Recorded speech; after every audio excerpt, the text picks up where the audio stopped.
रोहेकरांच्या खिशावर पाणीपट्टीचा दरोडा. शिवसेनेचा एल्गार, बेमुदत उपोषण सुरू. प्रसाददादा भोईर यांनी सत्ताधाऱ्यांवर तोफ डागली. खासदार सुनील तटकरे यांच्या प्रभावाखाली गेली 30 वर्ष रोहा नगरपालिकेवर एखादी सत्ता आहे. रोहा नगर परिषदेनं पाणीपट्टीत तब्बल 55% भरमसाठ वाढ केली. सर्वसामान्य नागरिकांच्या खिशावर सरळ दरोडाच टाकल्याचा संतप्त आरोप करत शिवसेना उबाटा पक्षानं आक्रमक पवित्रा घेतला. या अन्यायकारक दरवाढी विरोधात शहर प्रमुख राजेश कापरे यांनी शिवसैनिकांसह नगर परिषद कार्यालयासमोर बेमुदत उपोषण सुरू केलं. सत्ताधाऱ्यांविरोधात जोरदार घोषणाबाजी करण्यात आली. रायगड जिल्ह्यातील इतर बहुतांश नगरपालिकांमध्ये पाणीपट्टीचे दर नियंत्रणात असताना रोहा नगर परिषदेतच नागरिकांवर भरमसाठ आर्थिक बोजा लादण्यात आल्यानं संतापाची लाट उसळली. 2 महिन्यांपूर्वी शिल्की अर्थसंकल्प सादर करणाऱ्या नगरपालिकेकडे अचानक पाणीपुरवठा योजना चालवण्यासाठी पैसेच उरले नाहीत का, असा थेट सवाल शिवसेनेनं उपस्थित केला. नागरिकांच्या खिशावर डल्ला मारून प्रशासनाची आर्थिक कुचराई लपवण्याचा हा प्रयत्न असल्याची टीका करण्यात आली.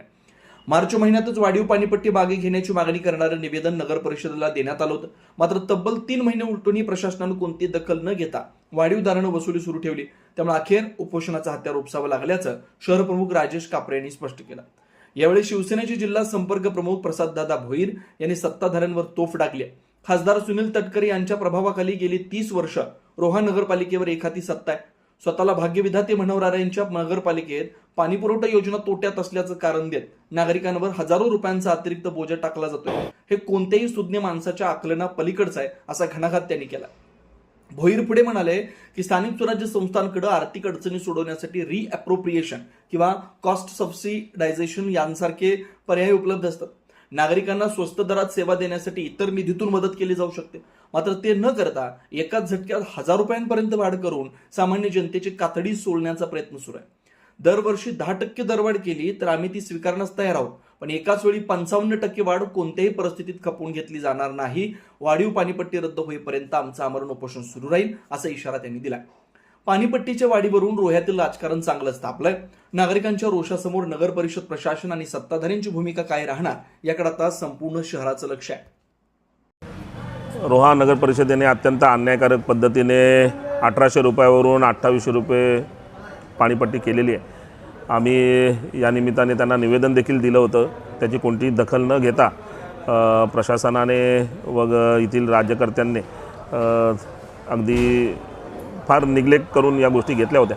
त्याच्यामुळे आज शेवटी उपोषणाचा आम्हाला हत्यार उपसायला लागलेला आहे. या निमित्ताने मला त्यांना एवढं सांगायचं की तुम्ही नुसते खर्चाच्या बाबी इथे मांडता आणि सांगता की आम्हाला खर्च आवाक्या बाहेरचा आहे.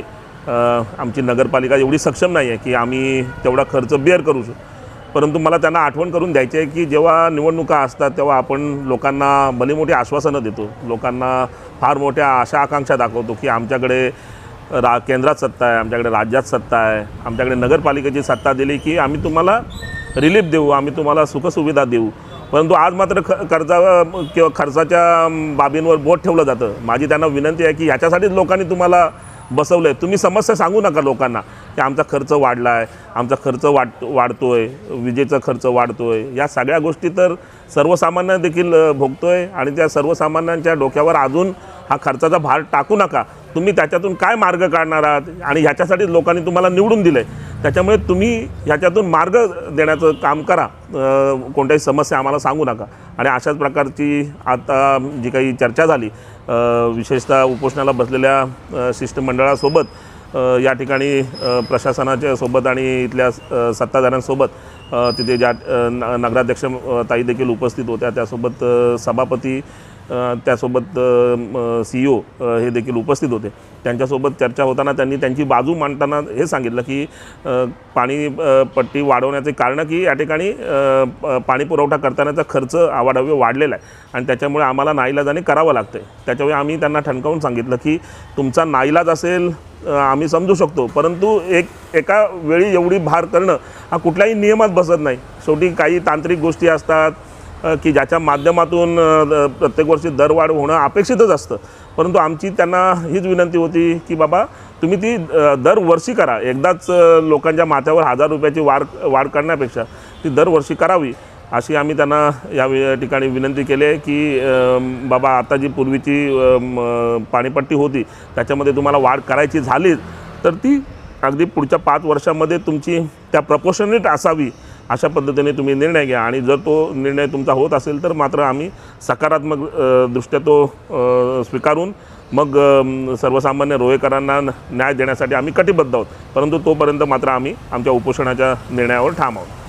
खरं तर जे परिषदांचा कारभार बघतात तर अशा ठिकाणी पाण्याची जे काही बजेट असतं, ज्याला वॉटर रिसोर्स बजेट म्हणतात, ते नेहमीच तुटीचंच असतं. कारण शेवटी पाणी हा सर्वसामान्यांच्या जिव्हाळ्याचा विषय.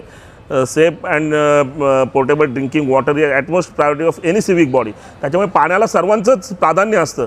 त्याच्यामुळे सर्वांची काम करण्याची पद्धत अशी असते की इतर ज्या काही गोष्टी आहेत की जिथे परिषदेला नफा आहे अशा ठिकाणी तिथून मग याचं कॉम्पन्सेशन केलं जातं, त्याला रिॲप्रोप्रिएशन म्हणतात, ते केलं जातं किंवा क्रॉस सबसिडायझेशन केलं जातं. आणि या ठिकाणी तर गाजावाजा केला जातो की तटकरे साहेबांच्या घरातील रोहा नगर परिषद.